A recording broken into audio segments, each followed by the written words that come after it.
Hirugarren puntua, onestea Zalla udalerrian bizi diren eta udal mailan elitekotzat jotzen diren banakako kiroleiei diru laguntzak emateko deialdia araupetuko duten oinarriak.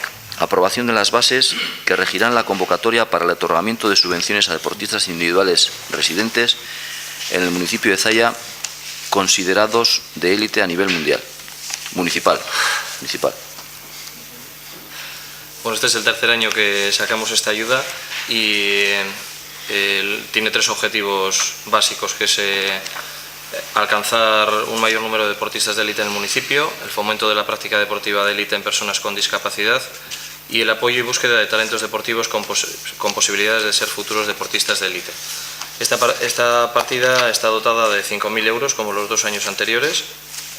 Hay que remarcar que el primer año fueron 7 los deportistas que la pidieron y el segundo 9, y que el dinero que se concede como máximo a cada deportista es 700 euros, y lo que se hace es, según los logros deportivos en el año anterior, se les da una puntuación y según los puntos que tengan se hace una baremación y de ahí salen los euros.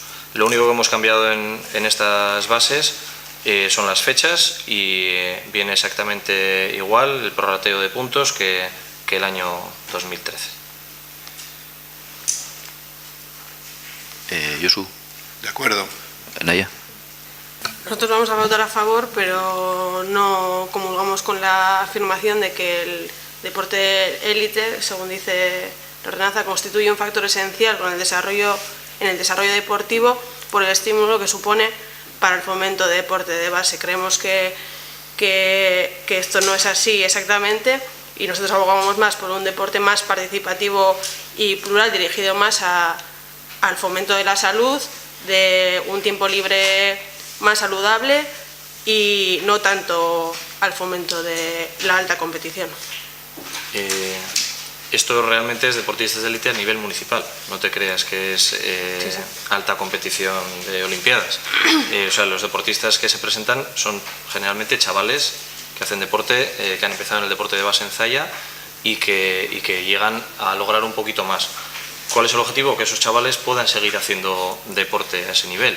Normalmente cuando llegas, o sea, nosotros apoyamos el deporte de base, hay un montón de subvenciones, bueno, ya viste el otro día en la comisión, que se da deporte de base, que es lo que realmente más se apoya, pero creíamos, cuando salió esta subvención, que había ese hueco que faltaba, y era que cuando la gente de deporte de base, si alguien destacaba, se veía un poquito cortado, porque puede que por posibilidades económicas no pudiera avanzar, ¿no? Entonces, por eso creamos estas bases, para ayudar a ese siguiente paso, pero no dejamos de lado la base de deporte de salud. Vamos a votar a favor de la ayuda, pero bueno, matizar que no compartimos exactamente esa afirmación. Vale, eskerrik asko, Esther. Bueno, nosotros, al igual que en años anteriores, en la misma línea, pues votamos a favor. Perfecto. Aldeko botoak. Mila esker.